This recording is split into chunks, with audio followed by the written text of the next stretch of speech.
प्यारे बच्चों, तो कैसे हैं आप लोग। आई होप कि आप लोग बहुत बढ़िया होंगे। आपका एग्जाम का प्रिपरेशन लगभग हो चुका होगा। चलिए आज उसी प्रिपरेशन में कुछ और एक्स्ट्रा चार चांद लगा देते हैं। चलिए देखिए, आज का हमारा टॉपिक है क्लास 10 का फिजिक्स, चैप्टर नंबर 4 विद्युत का, जिसे बिहार बोर्ड में क्वेश्चन पूछा जाता है। ऑब्जेक्टिव सब्जेक्टिव दोनों में पूछा जाता है। तो चलिए जिसका हम देखते हैं ऑब्जेक्टिव। ऑब्जेक्टिव किस तरह से पूछा जाता है। जो एमसीक्यू 45 क्वेश्चन है, इसमें 45 क्वेश्चन एमसीक्यू, यही क्वेश्चन को देखेंगे हम लोग कि एग्जाम में पूछता किस तरह से है। तो चलिए आज का क्वेश्चन स्टार्ट करते हैं हम लोग। तो चलिए आज का क्लास का पहला क्वेश्चन देखते हैं हम लोग। याद रखिएगा, ये क्लास 10 का टॉप 45 एमसीक्यू है, ये एग्जाम में पक्का आएगा क्वेश्चन। चलिए देखते हैं इसमें क्वेश्चन पहला किस तरह से पूछा जाता है। तो इसमें देखिए पहला क्वेश्चन हमारा है कि निम्न में से कौन अर्धचालक नहीं है। तो याद रखिए सिलिकॉन और जर्मेनियम अर्धचालक है, अर्धचालक है। तो इसमें कहा निम्न में से कौन अर्धचालक नहीं है। तो याद रखिएगा पारा आंसर हो जाएगा इसका, पारा हो जाएगा इसका ऑप्शन नंबर सी। अगला क्वेश्चन है वोल्ट एम्पियर प्रदर्शित करता है। पूछ रहा है कि इसमें जो वोल्ट या एम्पियर होता है किसको प्रदर्शित करता है, एम्पियर को, वोल्ट को या वाट को। तो यहाँ देखिए क्वेश्चन में यहाँ लिखा हुआ है वोल्ट एम्पियर, तो पहले से दिया हुआ क्वेश्चन में, तो इसे एम्पियर और वोल्ट तो खत्म हो जाएगा, बच गए इसमें ओम और वाट। तो याद रखिएगा जो वोल्ट को किसके द्वारा प्रदर्शित किया जाता है, ओम के द्वारा। आंसर हो जाएगा ओम को इस प्रकार से भी सूचित किया जाता है। अगला क्वेश्चन है हमारा विद्युत प्रतिरोध का मात्रक क्या होता है। तो याद रखिएगा विद्युत प्रतिरोध अभी बताए थे पीछे, तो विद्युत प्रतिरोध का मात्रक क्या हो जाएगा, इसका भी हो जाएगा ओम। अगला क्वेश्चन की ओर देखते हैं विद्युत धारा का मात्रक क्या होता है। तो याद रखिएगा विद्युत धारा को जिससे मापा जाता है एम्पियर से। अगला क्वेश्चन है विभवांतर के एसआई मात्रक क्या होता है। यहाँ पर पूछ रहा है क्वेश्चन में कि विभवांतर के एसआई मात्रक होता क्या है। तो याद रखिएगा विभवांतर का एसआई मात्रक क्या हो जाएगा, विभवांतर का हो जाता है वोल्ट मीटर से विभवांतर को नापा जाता है। अगला क्वेश्चन है विभव का मात्रक क्या होता है। तो विभव कोई विभवांतर भी बोल सकते हैं, तो इसलिए इसका भी आंसर हो जाएगा वोल्ट, ऑप्शन नंबर बी। अगला क्वेश्चन है टंगस्टन निम्नलिखित में किस ताप पर पिघलता है। याद रखिए टंगस्टन जो हमारे घरों में पीला बल्ब रहता था पहले के टाइम में, पीला बल्ब में इस तरह से एक टंगस्टन रहता था, इसके ऊपर एक गोलाकार रहता था। ये जो टंगस्टन बना रहता था, ये जो टंगस्टन बना रहता था किसके बना रहता, मतलब कितना डिग्री पर ताप मिलने पर पिघल जाता था। तो याद रखिएगा 3500 डिग्री सेल्सियस। अगला क्वेश्चन है विद्युत शक्ति का मात्रक क्या है। तो याद रखिएगा विद्युत शक्ति का मात्रक हो जाता है वाट। शक्ति है खाली, अगर विद्युत रहता तो विद्युत का हो जाता है एम्पियर, लेकिन यहाँ पूछ रहा है विद्युत शक्ति, तो विद्युत शक्ति का क्या हो जाएगा, तो हो जाएगा ऑप्शन नंबर डी। यहाँ पर लिख देते हैं कि अगर सिर्फ विद्युत रहता तो विद्युत को मापा जाता है एम्पियर से, इसका मात्रक हो जाता है एम्पियर, नापा जाता है अमीटर से। लेकिन यहाँ पूछ रहा है विद्युत शक्ति, तो शक्ति का हो जाता है वाट। अगला क्वेश्चन है प्रतिरोध का एसआई मात्रक क्या होता है। तो याद रखिएगा प्रतिरोध का एसआई मात्रक ओम। अगला क्वेश्चन की ओर देखते हैं सेल के विद्युत वाहक बल का मात्रक क्या होता है। इसमें पूछ रहा है विद्युत वाहक बल का मात्रक, जो सेल का जो विद्युत वाहक होता है, यानी कि उसमें एक विद्युत वाहक जिसमें छड़ लगा था जिससे करंट पास होता है। तो जो बोल रहा है कि सेल में विद्युत वाहक बल का मात्रक क्या होता है, तो याद रखिएगा इसमें हो जाएगा कूलॉम। नहीं, इसका एक मिनट रुकिएगा, यहाँ कह रहा है सेल का विद्युत, तो सेल का हो जाता है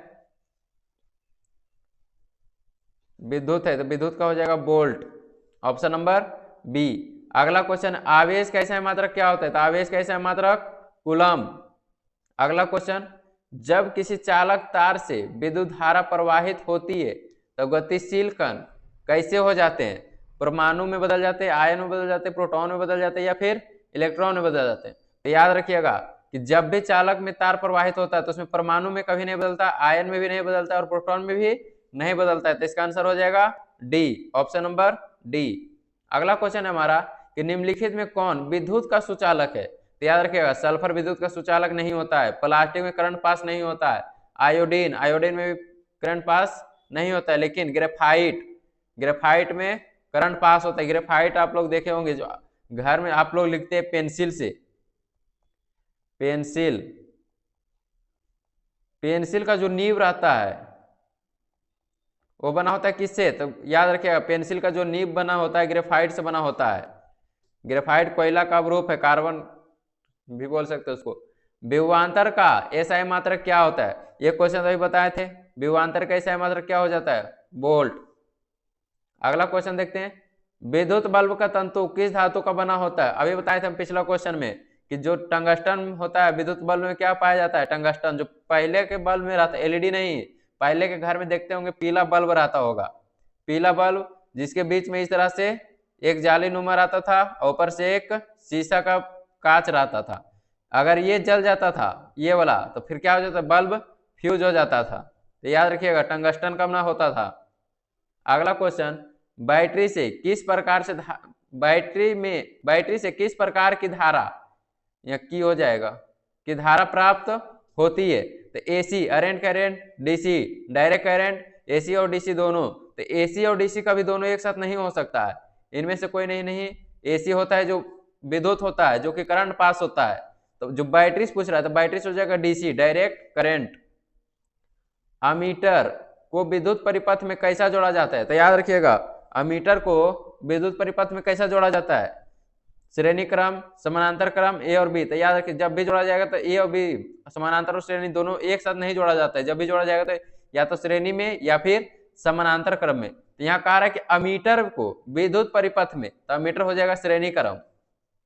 अगला क्वेश्चन की ओर बढ़ते हैं। अगला क्वेश्चन है, वोल्ट मीटर को विद्युत परिपथ में कैसे जोड़ा जाता है? तो पीछे अमीटर था, तो अमीटर को श्रेणी क्रम में, तो इसमें क्या हो जाएगा? Volt meter. तो वोल्ट मीटर को याद रखिएगा क्वेश्चन समानांतर क्रम में। अगला क्वेश्चन है हमारा, विभवांतर मापने वाले यंत्र को क्या कहते हैं? यानी कि जो विभव नापा जाता है, तो कितना मतलब किससे नापा जाता है? अमीटर से, वोल्ट मीटर से, गैल्वेनोमीटर से, इनमें से कोई नहीं। तो याद रखिएगा धारा नापा जाता है मीटर से, लेकिन विभवांतर मापा जाता है वोल्ट मीटर से। अगला क्वेश्चन की ओर देखते हैं, 1 वोल्ट बराबर कितना होता है? यानी कि पूछ रहा है 1 वोल्ट बराबर कितना? तो 1 वोल्ट बराबर याद रखिएगा 1 joule upon coulomb, option number B. अगला क्वेश्चन की ओर देखते हैं। अगला क्वेश्चन किलोघाट KWH किलोवाट आवर, आवर का मात्रक क्या हो जाएगा? तो याद रखिएगा किलोवाट घंटा का मात्रक क्या हो जाएगा? समय हो जाएगा, धारा या विद्युत ऊर्जा या फिर विद्युत शक्ति। तो किलोवाट यानी कि पूछ रहा है कि 1 घंटा में कितने किलोवाट का ऊर्जा उछाई करता है? तो हो जाएगा इसका विद्युत ऊर्जा। अगला क्वेश्चन है, विद्युत हीटर की कुंडली में किसका प्रयोग किया जाता है? आप लोग के घर में जो हीटर होगा खाना बना, जिसको इंडक्शन कहा जाता है, इंडक्शन के अंदर देखिएगा एक स्प्रिंग नुमा आकार होता है। स्प्रिंग नुमा आकार इस तरह से रहता है।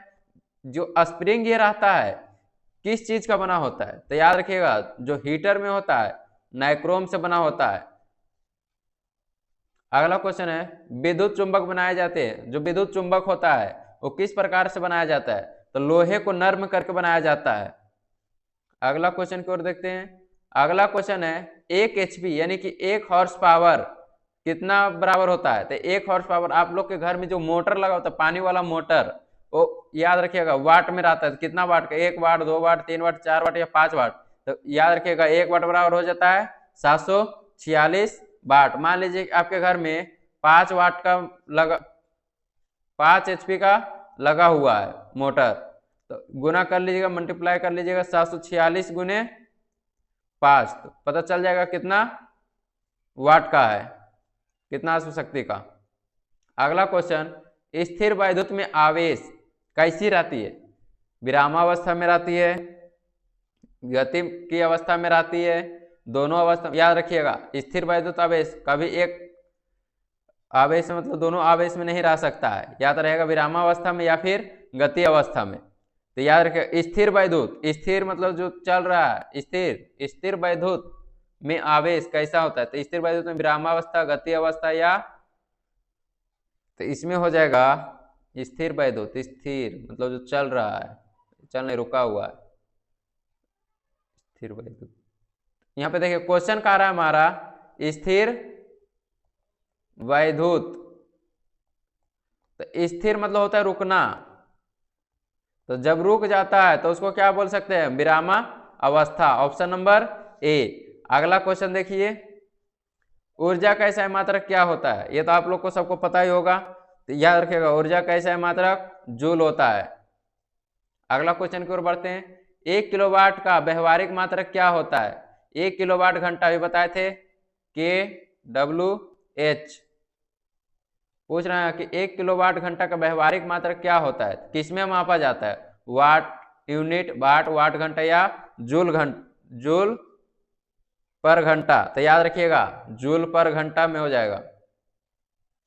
शुष्क सेल में ऋण इलेक्ट्रोड किस धातु का होता है, कार्बन का, जस्ता का, तांबा का, या फिर इनमें से कोई नहीं। तो याद रखिएगा शुष्क सेल मतलब सूखा बैटरी में ऋण इलेक्ट्रोड जस्ता का बना होता है, जस्ता नहीं कार्बन का हो जाएगा, कार्बन का बना होता है, ऑप्शन नंबर ए। अगला क्वेश्चन देखते हैं, बिजली के फ्यूज का तार बना होता है, जो बिजली का तार होता है उसमें जो फ्यूज का उपयोग करते हैं हम लोग, वो किस चीज का बना होता है, टीन का, तांबे का, तांबे और टीन दोनों का, इनमें से कोई नहीं। तो याद रखिए तांबा और टीन दोनों से मिलकर बनता है बिजली का फ्यूज, इसलिए हो जाएगा ऑप्शन नंबर सी। अगला क्वेश्चन देखते हैं, 1 इलेक्ट्रॉन वोल्ट बराबर कितना होता है, तो 1.6 × 10⁻⁻19। ये VVI क्वेश्चन मार्क कर लीजिएगा, ये क्वेश्चन एग्जाम में आएगा इस बार। जिन पदार्थों में विद्युत मुक्त रूप से प्रवाहित हो सकती है उन्हें क्या कहते हैं। यहाँ कह रहा है जिन पदार्थों में विद्युत मुक्त रूप से प्रवाहित होती है उसे क्या कहते हैं, अर्ध विद्युत चालक, विद्युत रोधी, या फिर विद्युत चालक। तो याद रखिएगा जिसमें विद्युत का प्रवाह आसानी से उसे चालक कहते हैं, तो हो जाएगा विद्युत चालक। अगला क्वेश्चन की ओर देखते हैं, जिन पदार्थों से विद्युत प्रवाह आसानी से नहीं होता है उसे क्या कहते हैं। तो याद रखिएगा जिनमें यहाँ पे देखिएगा थोड़ा सा चालक, चालक तो आप लोग पता है जिसमें विद्युत का धारा आसानी से प्रवाहित होता हो, जिसमें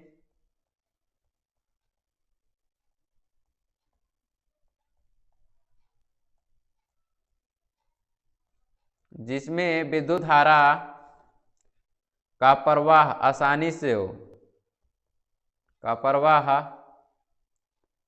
आसानी से हो। अच्छा चालक हो गया, फिर कुचालक,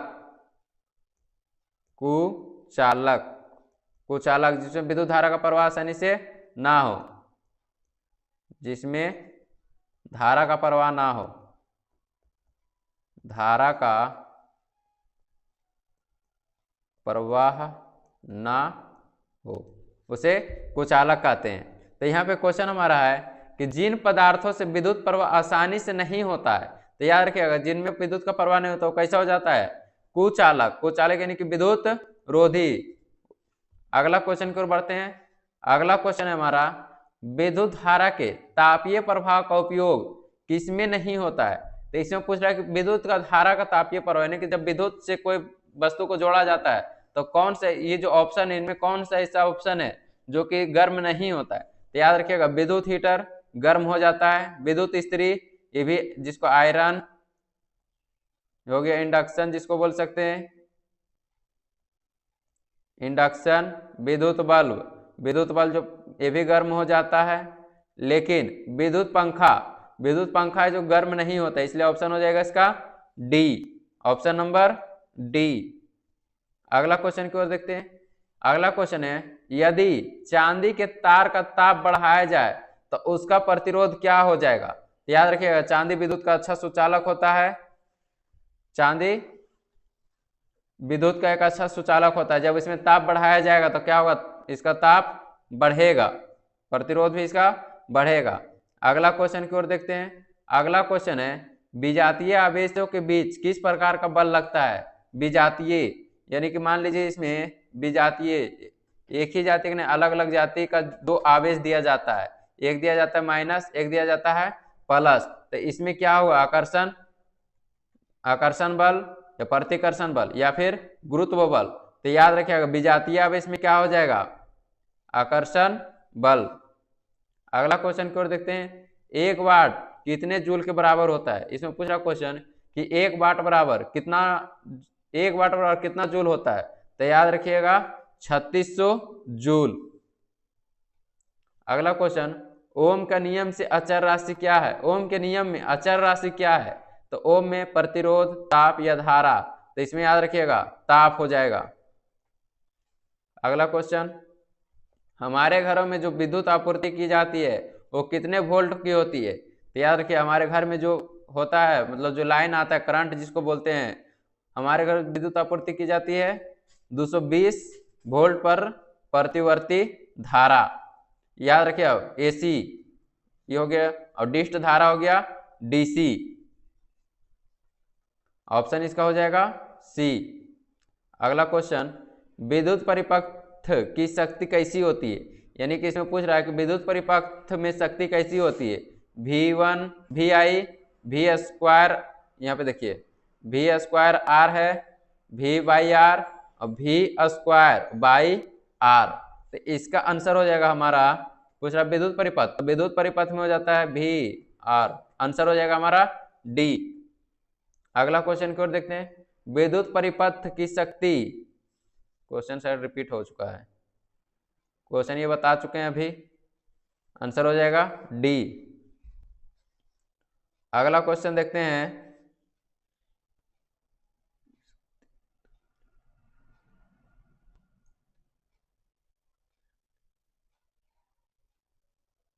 अगला क्वेश्चन देखते हैं, एक जूल का मान कितना होता है। तो याद रखिए एक जूल का मान 0.24 कैलोरी। अगला क्वेश्चन है, किसी कुंडली का प्रतिरोध ज्ञात करने का सूत्र क्या होता है। तो R बराबर V गुने I।